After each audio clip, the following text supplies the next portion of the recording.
Sorry about all that, guys, Oh, don't and worry. gals. Uh, so, um, so me and Dave go way, way back to like high school. Been playing in bands together forever. We were in grad school together, and I was actually at the company that he's co-founder of for a little while as well. And started as a music analytics and neuroscience music preference analysis. So using AI, machine learning, and neuroscience and data to basically try and predict what songs are going to do well in a streaming environment.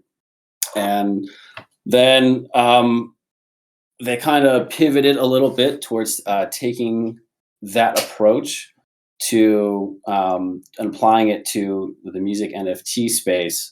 And I'll let Dave take it and tell you guys all about that stuff because it was kind of after I left about, I don't know, what was it, a year, a little over a year and a half Yeah. ago, something like that. About that. Yeah, so like yeah, whole time. So yeah, take it away, Dave. cool. So yeah, I'll talk a little about my background. We can get, I guess we can get into Dopr. I have some like slides we can go through too, and then afterwards I have a demo video to share with everyone. So yeah, Do you Jeff want and I go.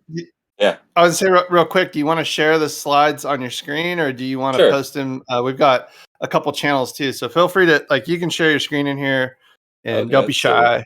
And if you want Go to drop live. stuff in VC text chat, we Go can live. watch. Okay, let's see here. Can you see that? Can you see us? Can you see the Dopr screen there? Here we go. Right. I got you.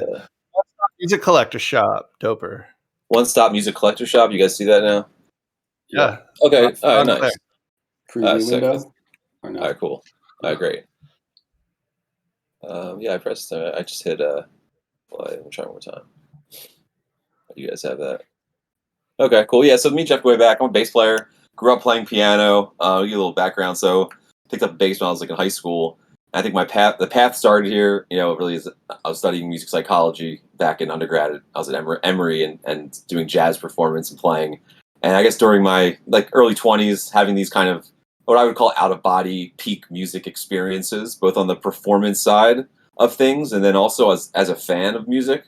And went on to get a PhD in cognitive neuroscience. Jeff and I are actually we were kind of like we were in bands together. We were in the same lab together.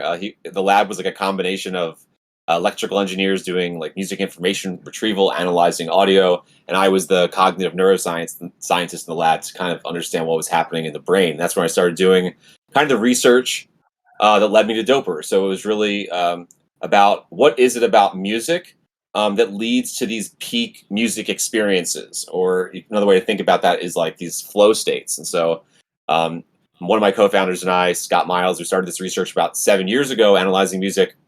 Wrote a couple papers about it. I got a couple patents there, and that's kind of underlying, the core predictive technology that Jeff was talking about, modeling streams, and that's really kind of using those insights.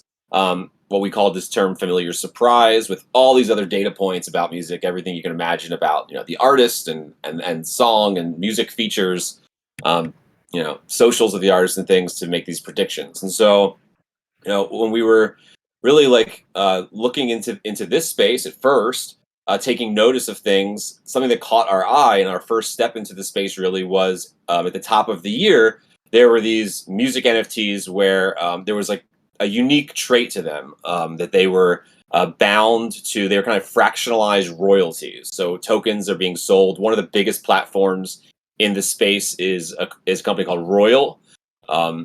And they do kind of they've had pretty big drops by a number of artists where they sell these fractionalized tokens. And so we had these models that we were starting to see, like, were these analytics valuable to the collectors and fans? This was kind of our first this is like our test in this space to see kind of what was the response. And so we kind of we did a closed beta at the top of the year where we had about 100 Royal collectors on board, and just gave them some forecasts for a couple drops that were happening, the Nas drops at the top of the year. And Man, the response was pretty overwhelming and like pretty much unanimously positive of everyone telling us they wanted more of this. And this was extremely valuable because, streaming economics, I mean, not just in the Web3 and NFT space, but also in the traditional music industry there's really no transparency at all, or really kind of, models like this. So what we did was we made these 5-year predictions. They were probabilistic 5-year quarterly predictions with upsides, downsides, to give people a sense of how things would stream, what the royalties would be expected, and the payouts for the given And you token tiers based on their how? royalty shares. Oh, gotcha. Okay, that makes sense. All right. Yeah, so we like Yeah. So tokenized that and gave it. Yeah, oh yeah, no, okay, yeah, just you tokenize the royalty shares, right? And then you're making predictions on how well they're going to do, correct? exactly. Like give them like an idea, like ROI, for example, of in 5 years, what percent of your investment would you recoup? Things like that to give people a sense of maybe like what were good deals, what are not, along with like kind of different outcomes based on like the probabilities, like what's the upside and what's the downside. So that was kind of our first step into the space. Before that, we were kind of tracking things and a little like skeptical of how it all would play out, and what it was all really about. And when we dove right after kind of those initial pilots at the top of the year, we really started to dive deep into the music NFT space and like what is this really all about, and like who are the other players, and like it's not all royalty bearing. There's lots of different types of music NFTs. Like why is this space important to music, or is it like is this just like a fad? And so for the next, I'd say like 2 months, we did like a deep dive really into the space. It started just as like some research, looking at every single platform and organization that we could find, and we just kind of made a spreadsheet at first of like, okay, so there were these royalty bearing platforms, but what else was out there? So as it ended up being, this was back in March, we ended up recording. There were 140 different music organizations that were tied to Web3 music or music NFTs in different ways. And so as we put this data together, we ended up seeing, okay, so there's like these royalty ones. There's other sites that are focusing on like ticketing NFTs or in real life events. There's others that are focused on like very highly curated collectibles by like, Jimi Hendrix and Whitney Houston, kind of like almost like memorabilia on chain. There were some others that were generative music. And so what we did was with all these different platforms, we tagged them based on the types of NFT and the types of organizations they were. And as we were doing this, we're like, wow, this is a really great resource that no one has as they like try to enter this space and really just get an understanding of what it's about. So in March, we put out this directory. It's on our site on Dopr XYZ. Basically, that's what was originally this research. It's now up to about 275 platforms that are broken down into these like, 12 or 13 different categories. And that was like an introduction for us into the other side of the business, which was really our focus now. It's beyond the predictive analytics and insights. It's really about helping collectors and fans discover what is out there in the ecosystem across all of these different platforms. So really discovery tools. Because really looking at things, we got a sense that the composition of the collectors in the space, well, early on, they were kind of like mostly like crypto native, mostly like speculators. But as I started getting deeper into the space, talking to creators and like the people they're collecting, there were like two sides of the coin. There were like those people, and then there were people who were like the fans of the creators who were making NFTs and kind of doing some like pretty innovative things with it. And really for me, like, I'm coming from this background of, peak music enjoyment and fandom. And man, I've done crazy shit about music. I've driven thousands of miles and been to like all kinds of shows and like met my best friends in the world. And looking at like the Web3 opportunity for fandom,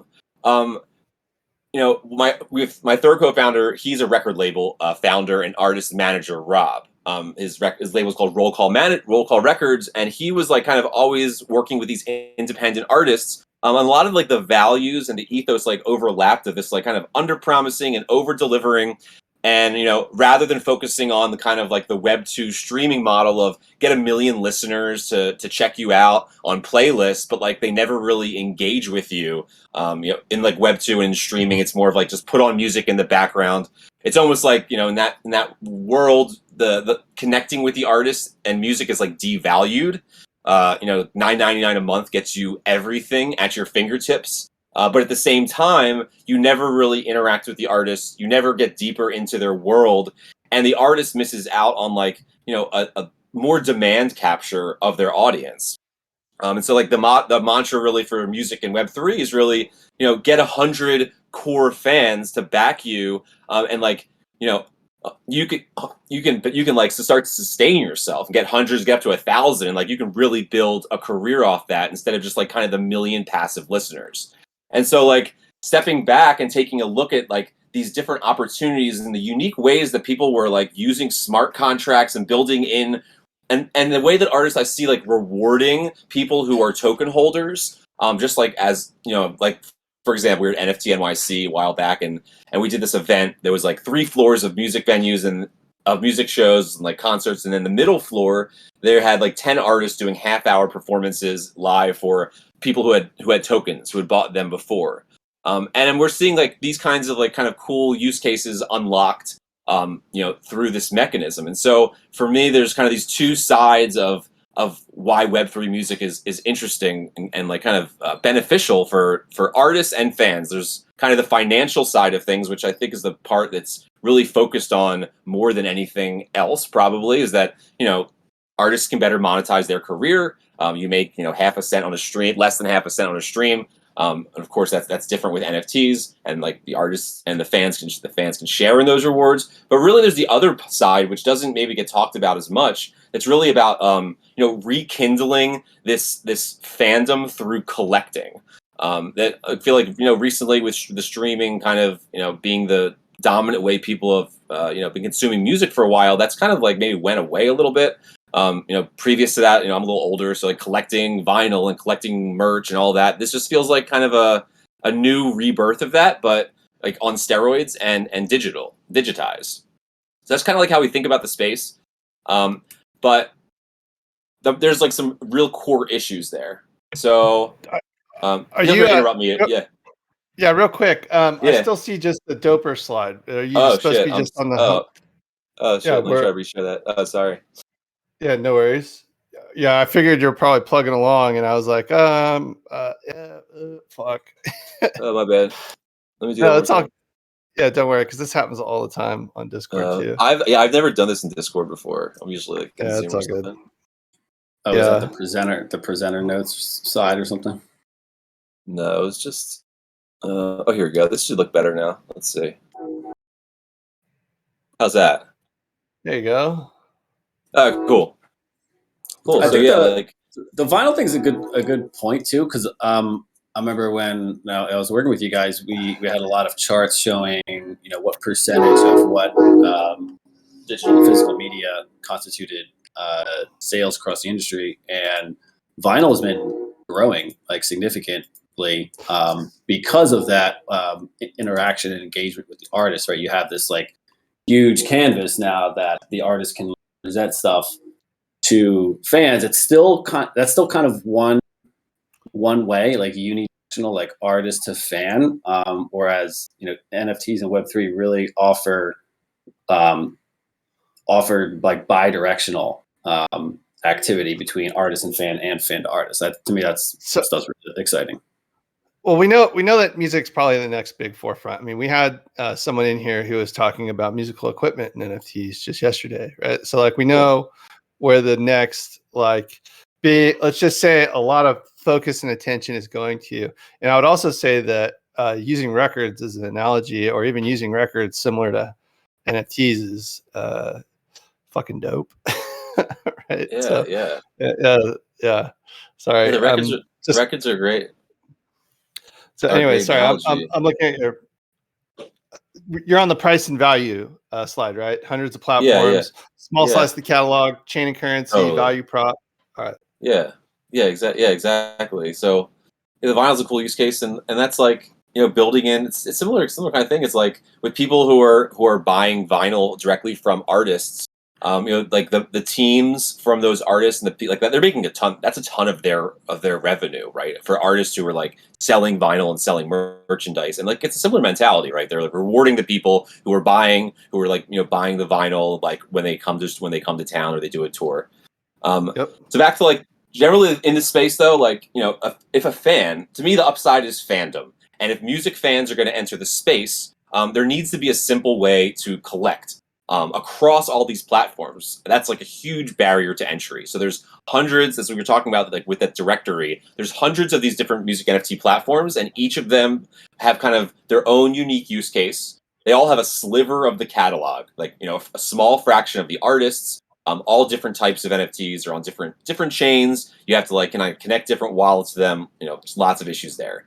Then on the other side, there's kind of no real, understanding of value. It's such a wide range of prices, both in terms of, the use case of royalties, but just generally in NFTs, because there's no simple pricing model, right? There's no $9.99 a month. There's no dollar per song. Really, it just kind of seems like prices are made out of thin air, and swallow that if you want or don't. And that's kind of where we come in. We're coming in to deal with those issues by collecting like the central store for all of these different platforms. So a key piece there is aggregation. So we're all about having the largest on-chain music catalog in a single place, and then by having that catalog, allowing users to have simple discovery tools and searching that catalog in ways that make sense in terms of the way we interact with music.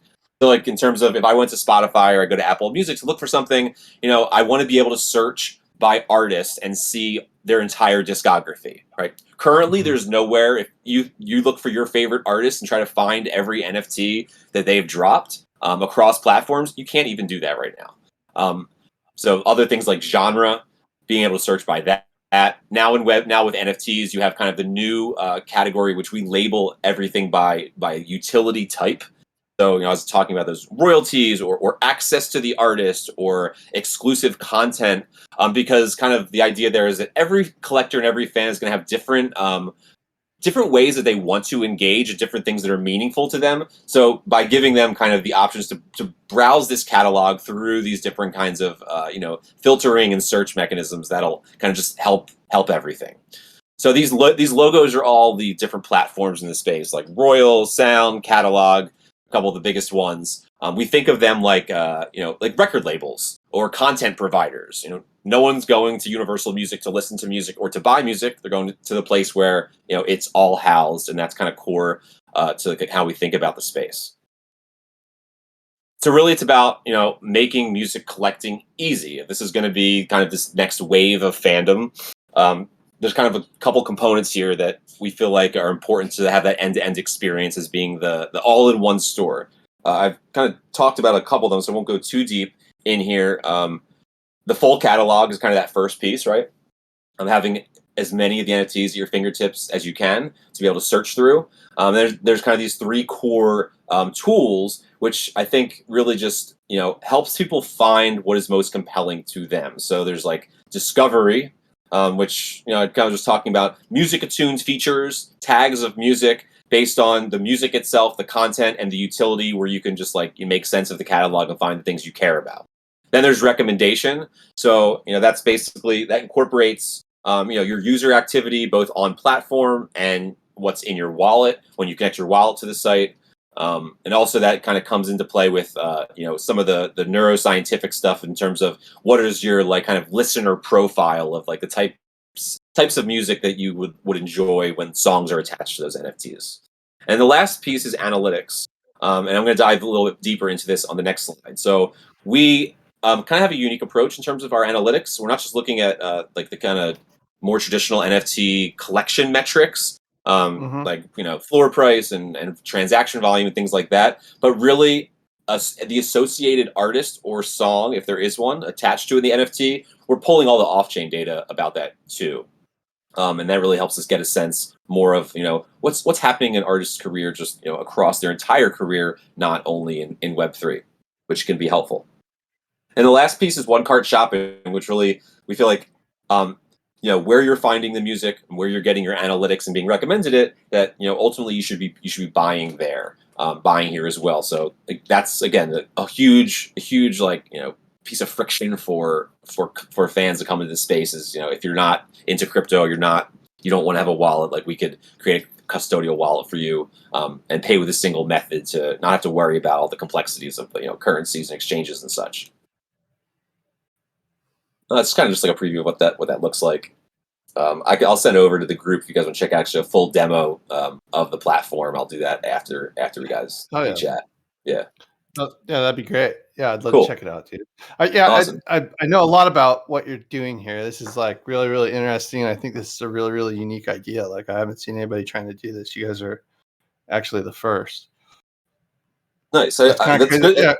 It's good to hear. It's good to hear. Maybe I'll, like just based on that. Maybe I'll jump. Do you just want to talk about like kind of like this other people like kind of in the space, or want to keep like kind of going through the talk? No, go through the talk, man. No, go okay. through your whole. Okay, yeah, cool. the floor is yours. I thought it's an AMA, so I'm just gonna throw random shit out there. Yeah. So, sure. Cool. Sorry. Yeah, no worries. Yeah, it's all good. Yeah. I didn't know if you want to just because I could be more conversation, like kind of take that. Rip off of it. Yeah, how are you clustering like based off of other users that like similar stuff too, and then doing, like a breadth for kind of search on that preference, or what are some of the methodologies there that you guys are using? So initially, we don't have in terms of like the outcome metrics, in terms of like the wallet behavior and platform, we haven't launched yet. So we're launching in 6 weeks. We're launching in 6 weeks. So in terms of the first wave of recommendation, it's really we're going to bootstrap until we have enough data points, just by asking people kind of like their top artists, their favorite genres, their favorite utility and platforms. Yeah. Oh yeah. Yeah, just have them link their accounts or something like that, huh? And just get all their data initially right out of the gate. That's awesome, though. Yeah. Like, so that's the recommendation piece. I think is really that's a really big differentiator. I think it's really important to the space to understand kind of these, the traits that people are looking for. The utility thing is a real big one that I've heard from as we talk about it. No one's tagging these NFTs for utility. And to me, like the collected, if I'm a collector of something, like there's going to be certain types of NFTs that I prefer, and I want to be able to find those in like a simple way. So that's like a big piece of recommendation. Yeah. Oh yeah, for sure. It becomes a huge categorization engine, right? Like that's basically what it comes down to. Yeah. Exactly. Exactly. Yeah. And it's like there's a lot of conversation. Actually, one of the like best Telegram groups I'm in right now, and it's been growing like crazy, is this music metadata group. And it's a conversation between like the CTOs of like kind of all the biggest music platforms, talking about like what is unlocked by like music metadata standardization and how we can move towards that in Web3. And as the aggregator, that's very that's great for us, because like the people want to do that. It's like it was always a big problem with Web2 that like that data is a mess. But like the more standardization there is, of course, the easier that becomes then as the aggregator. You ever scroll through schema.org? You ever just like go through the way? No, I haven't checked that out. I should. Yeah, schema.org is great because I used to do ontological web, which is it's web as a database, basically, right? It's all the content in the web, basically trying to turn that into a database. So if you go on schema.org, those are the standardized accepted schemas for the ontological web. So that's the way they discover entities and contextual search, or it's really like entity detection is really what it is, or intent detection, that too. There's entities and intentions, right? But yeah, check out the music catalog stuff that they have there, because I've I'll take a note. I've ripped through that stuff. Yeah, it's pretty dope. Nice. So I used to do a shit ton of social metrics too. So like you got my attention, and I'm just thinking about where you start and where the product market fit is on this thing. But I love the idea. Cool. This scheme that sounds cool. Yeah, like the social piece is like that's a big part of it. Like, so that's like brings us to this data approach. I won't go too much into like the on-chain data, because I feel like you guys are really familiar with what that's all about. But in terms of the off-chain data, That's like, again, that's like kind of unique to what we're doing. So anytime any artist associated with an NFT, and if there is a song, we're literally pulling all the consumption metrics for that track, all of the artist's social metrics, their popularity on different streaming platforms. We're pulling audience demographic information. We're getting the audio and running AI content analysis on that across like things like basically like, really genre. Like we get a 1 to 100 score on 20 different genres, so we can give like not just one genre, but more of like a hybrid as songs like really are, and mood and instrumentation and like male female vocals, kind of like really getting that full view of the song, because that's like that all that pumps into the analytics of our models and is key to really unlocking all these other parts of recommendation and discovery by like having that understanding of the content and also the artist's career. Because like if I'm watching like, let's say we give NFTs usually for the week, a couple days in advance, and I have a couple $100 like that I want to spend, and I'm tracking 5 artists, and like one of those artists, like the day before a drop, a TikTok video goes viral, or they make it to the top of a Spotify playlist. So we're pulling all this playlist information too. Like that's a super strong signal that like the trajectory of that artist's career in Web 2 is going to influence, if not like immediately, very soon, the value of all their NFTs. And so we can send, an update to someone and say, hey, this is an underpriced asset. Like you want to make sure that you get this. This artist is like about to shoot up because we're seeing they made this playlist, or like this thing is happening on the socials, which we're pulling from other sources, which no one is looking at. Everyone's kind of thinking about Web3 as like a silo.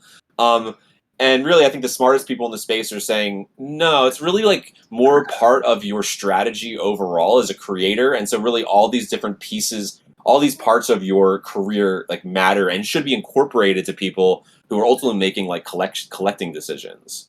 Yeah, it's much broader than just being a small part of the ecosystem. It's one of the foundations that you build your ecosystem on top of, right? I was just thinking about what you were talking about, and all of a sudden I just got this huge like holy shit moment where I was thinking about how artists would be able to see how valuable the holdings were of their audiences and what they valued too. So it's an introspective kind of way of thinking about how you look at analytics and other things that your audience, it actually means that you'd be able to see all of the other things that your audience is into, right?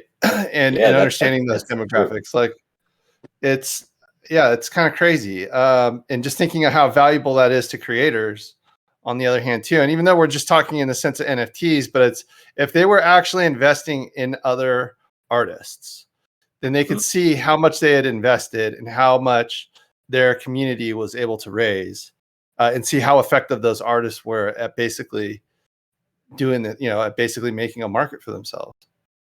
That's it's kind of crazy. It's also not even just about the music space as well, right? So like right now with social, it's like Facebook's data is Facebook's data, Google's data is Google's data. Everyone's data is the golden goose that is the goose that lays the golden egg, and there's no cross-pollination. But now you have like a wallet that interacts with these music platforms, but it also interacts with other platforms. That maybe it interacts in DeFi, maybe it's going to interact in what other domains are going to be on a specific chain. And now you're actually seeing what people are doing orthogonal to the music space and being able to link all of that data together as well. And that's like, to me, that's also a huge, it's going to be huge.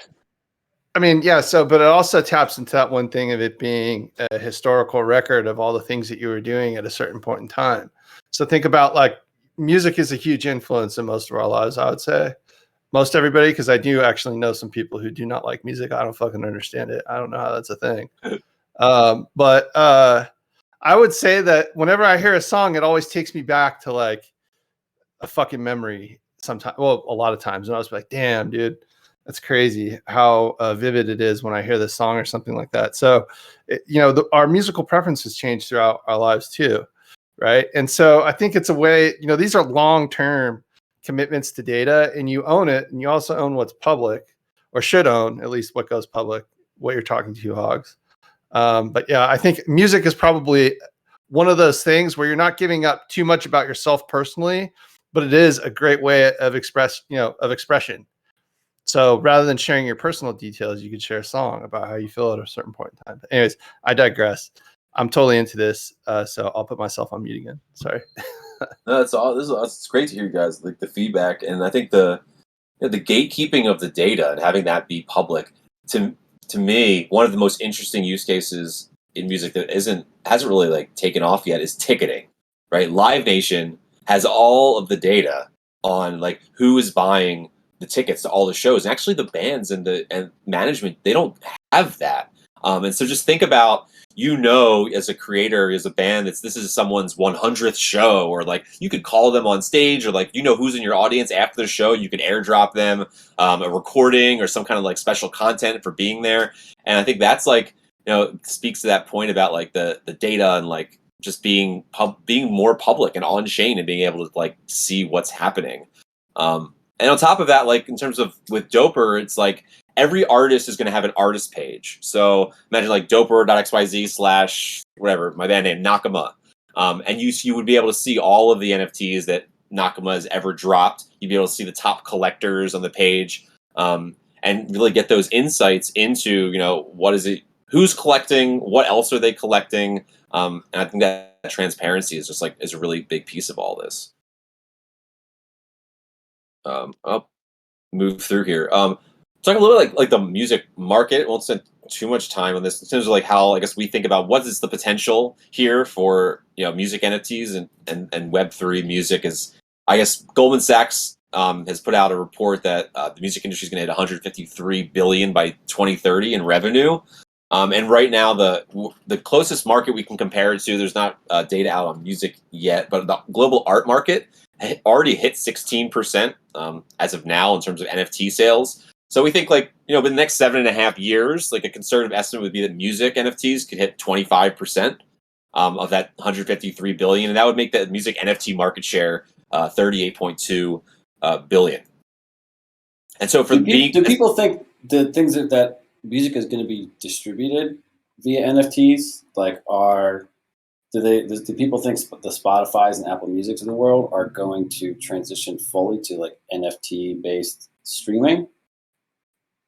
I don't know that that's the conversation right now, because there are there's two kinds of pieces. Like, I just don't see how it gets to 25%. Like that's just it is huge. This is one of those things where I always think like this is what's it called? Entropy, right?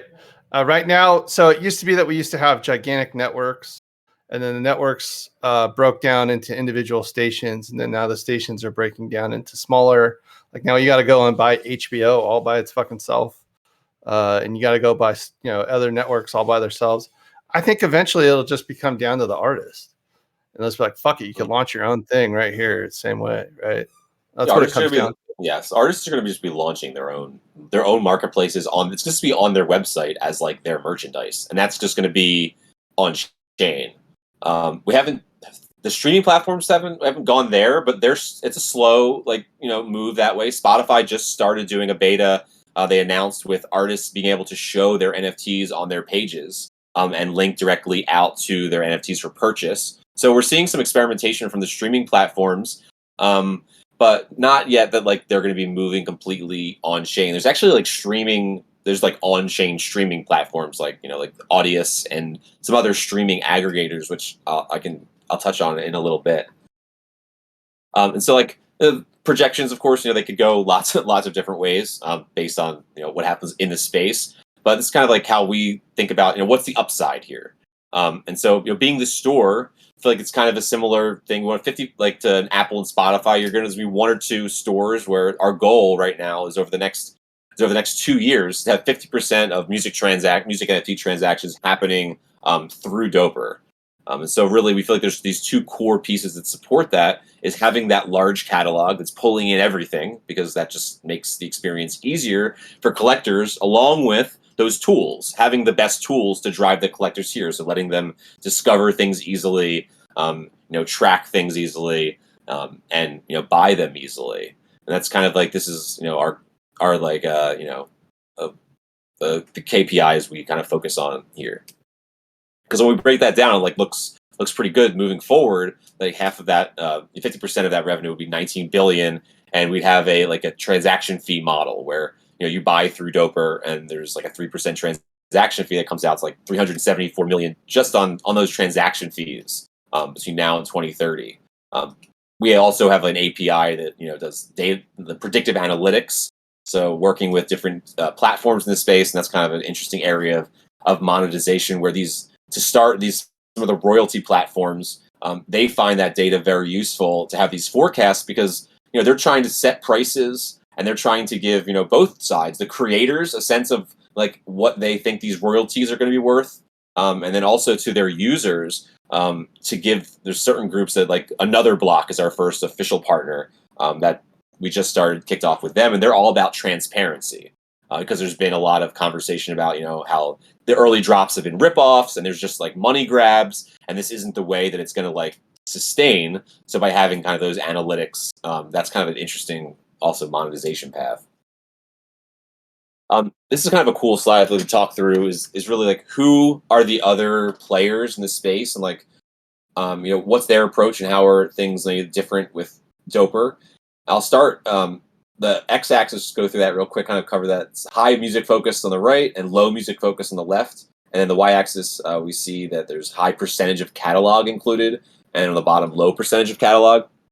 So I'll start up with Dopr. Beneath us are the streaming aggregators. So there are some other aggregators focused on music. A couple of them are Future Tape and Spinamp and Ooh La La. Very high focus on music, but they're limited in the amount of catalog they can ever really have because they're really focused on streaming and listening. And so what that means is that the NFTs that they include in their catalog, have to be attached to a song, which many aren't, right? Like ticketing and real life experiences, other kinds of merchandise, access to the artist. These different things are just like not attached to songs. And then on top of that, to be able to stream the audio has to be hosted on IPFS, which is then a fraction of the NFTs that do have songs. So that's that's kind of the streaming aggregators. Very different use case. To me, streaming is really good in Web 2. Like Spotify and Apple do. That's where they have everything. I stream there because it has it all. So I'm not sure that the upside in music NFTs is in the streaming use case. I think it's more about the fan who wants to go a little bit deeper and collect in all kinds of different ways. Beneath them are the music NFT drop platforms. So those are the ones that were in that earlier figure, Sound, Mint Songs, Record Shop, bunch of those. And they all have a sliver of the catalog, right? They're very music focused, but all have different use cases. Some are royalties, some are editions, some are one-of-ones, and such. But they're kind of siloed and have a fraction of the catalog. Then when you move around to the left, the open NFT marketplaces, less focus on music, but some of them have quite a bit of catalog, like OpenSea. I'd say OpenSea has the most music of any of them. Yet they have a single person on their music team, Eric Johnson. He used to actually he was at Spotify previous to this, and was Rob, my founder's rep over there.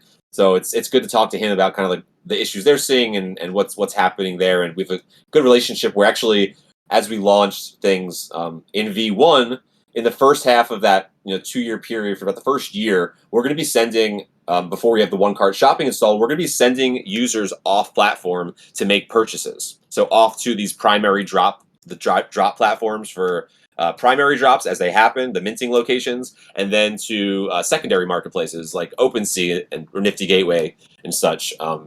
So that's like great in terms of like initially go to market and having these platforms and their users use us, because really if you go to OpenSea and try to find music, I don't know how many people have tried doing that. It's a mess.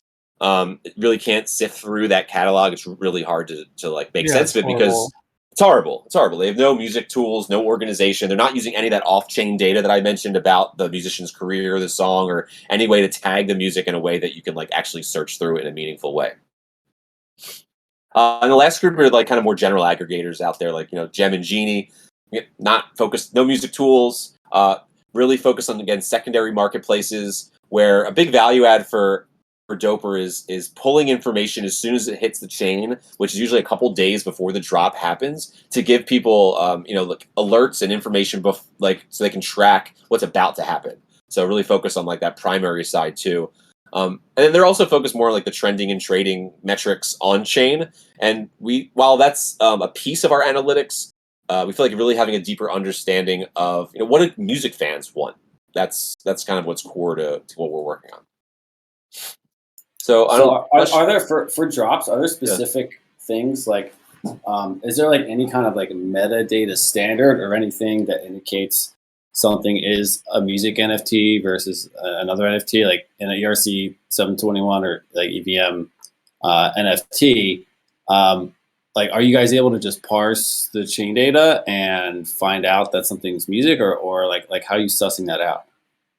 So a part of that is like we want to make sure that we're not just pulling in. We want things to be verified. That's like a kind of a core issue right now, also because like people like on OpenSea can upload. You call something music NFT and upload anything. So what we're doing is we're looking for platforms and identifying anything coming from a platform that we know is like releasing legitimate stuff on chain, and then from the contract we can pull all basically like 95% of the data that we need to populate our front end for all the drop information. Okay, so you're like parsing Web 2 data to find the platforms, and then you get the contract addresses, and then you go on chain from the contract address to get all the other stuff. Yeah. Gotcha. And then we can use, and basically from the information in the contract, we then pull like an ISRC for a song and run it through basically everything, all of our data sources that are off chain.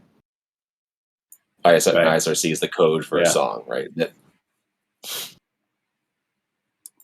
I think a lot of this really ties into what you were talking about too, which was the standardization of music metadata.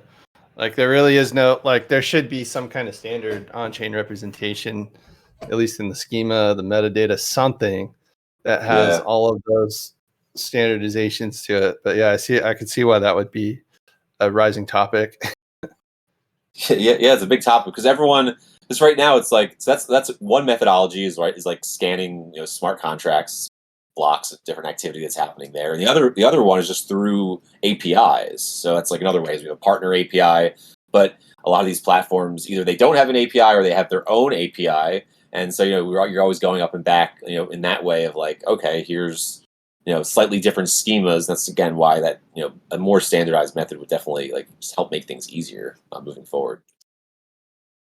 I don't know how much I would, dive into the team. Like, we're a team. I mentioned the co-founders of my research partner, Scott. He's kind of still leading the charge in terms of music preference, understanding that and what ultimately leads to peak music enjoyment. And Rob, who's a record label founder. And then we're kind of supported by, he's the head of product, an awesome group of devs. Kevin Neaton, he's our like senior full stack developer. He's really leading the aggregation charge. And then we have some forecast ML AI like forecasting engineers and music information retrieval engineers, Marcelo and Sean Barry. And Lorenzo does our front end work, and our community lead is Cam Murdoch. He's actually done some really cool drops and like is very innovative in this space and like known as a kind of like an artist. One of those people leading the community of early artists in the space doing cool stuff. That's kind of like what collection of those founder PFPs? What collection? Those are Beatport's synth heads. Beatport synth.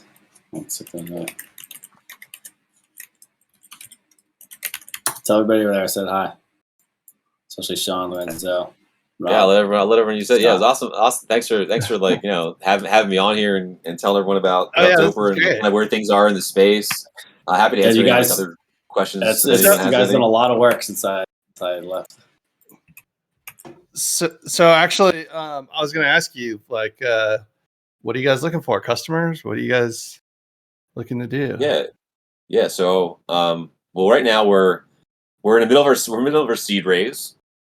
So that's been going on for a little bit, and that's been going really good with a couple Web3 funds, pretty big in the space. We're like deep in due diligence with.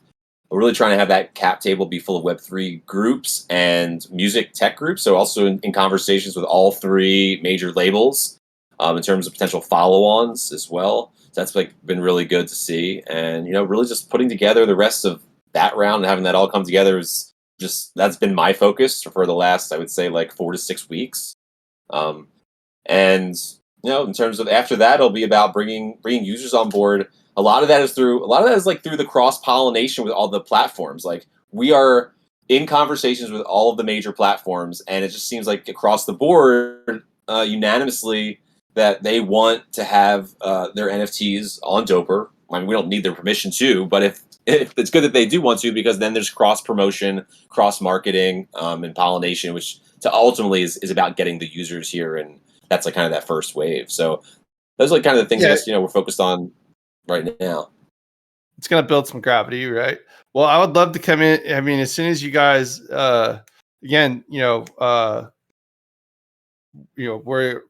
obviously a small group. We're not like a relatively large group, but yeah, it would be dope if you guys wanted to share any more information. And I would say feel free to come in here and do this again. I think this is a great little conversation. We think that there's a huge play in music right now, we hear it a lot in our own groups. I wish Bud was in here actually, because he'd probably be talking a lot more about it. He runs. And I think Dizzy, you've actually talked quite a bit about this as well. But Stove is huge. Yeah, Stove person and knows a lot about this stuff too. Yeah, I was gonna say Stove is also like our music guy here. He sets up or helps us figure out. Yeah, I'd be happy to connect with them, and I could definitely. And Rob was supposed to. He had like some in-laws in town today at night, so couldn't hop on. But I'd love to share the demo video with your group, and you guys check it out and see what this actually all looks like in action. Yeah, absolutely. Let's check it out. And you should come in here, and actually, we'd love to learn more about your seed round too. If you got time, cool. Just come swing by. We're not a super wealthy group, but we're trying to work with people. And I think it's always good to figure out what's going on. So, are you going to do a mint or anything like that? Yeah. Yeah, we're gonna drop like I guess that's it's like our kind of a SaaS model is we're gonna do like a token launch for basically as like a subscription for users down the road a little bit. First, it's we talk about that. There's like a little bit of there's a little bit of debate there, because really I think for us it's about getting as many collectors. We don't want to like keep any people out or keep like say like hey, there's a limited number of tokens, because really it's just about we want all the music fans anyone who wants to participate to come here. So we're talking about like maybe what that looks like and how we can make that kind of work within those confines of really just wanting everyone to be able to come on and use initially. I mean, you could just have a free mint that lets you access the platform and just kind of have different segments be different NFTs. Like a founders NFT, like early adopter, beta user, alpha user, that kind of stuff, and and almost like what you were talking about with like the fan stuff. It's like the first person to mint the first NFT of like a band that blows, like that's going to be like huge, right? So you can have like different credentials or permissions and stuff like that as using the NFTs as software licenses, which a lot of us use for things like some NFT tools like there's Alpha Sharks or Icy .tools. Like some of these platforms use NFTs as the license to basically access the software. Yeah, that makes sense. And there's extra engineering in that as always. So getting something out the door is always getting something done. Everything's a lot longer than you think. For sure. It's always measure your level of effort and Fibonacci sequence, dude. Oh, dude, that's hilarious. When weapons. Yeah, right. Damn. All right. Well, fuck. We've been rolling here. That was I love doing this stuff. I love having you guys come in here and talk about these types of projects. That's a good one. It's awesome. Thanks for having me in here. Now I'm in the group, so I'll be checking in every now and then. Yeah. Please do. I'd love to see what's going on. I'd love to see where you guys are at. And did you drop the link in here? It's a demo. Where's it? Where should I do that? Is there a good place? Is there a channel that's VC preferred? Text chat? Yeah, VC text chat or in general. General is good too. It doesn't really matter. Okay. VC text chat. See. I just tagged you to drop it in the channel. Oh, I see. Here you go. And so, are you guys going live with like a closed alpha first, or you're just gonna open it up? We're just gonna open it up and let people first. First we're just gonna open it up. We're gonna let people get in there and play it and mess around. About 6 weeks, I think. So getting close. It's getting close. Looking great. So I'm excited to hear what you guys think when you look through the video. If you leave feedback, I'd love to just get your take on how it looks. If this seems useful or too complicated or what. Because we good to hear people's feedback before we, as we're doing this. It's always great. Well, yeah, and if anyone, I don't know how much you're on Discord, Dave, but if anyone wants to reach out to Dave, like feel free to contact me. I'm on here all the time, and I can connect you guys. Appreciate it, guys. Thank you very much. Hogs, thanks for hooking this up. Sure And I would say for sure, Dr. Was it Dr. Dur? Dr. Dur. They call me Dur. They call me Dur. Yeah. They call me Dur. All right, They call me Dur. Well, all right. Yeah, send us some more info and then come back in here. Let's do this again. All right, sweet. Sounds good.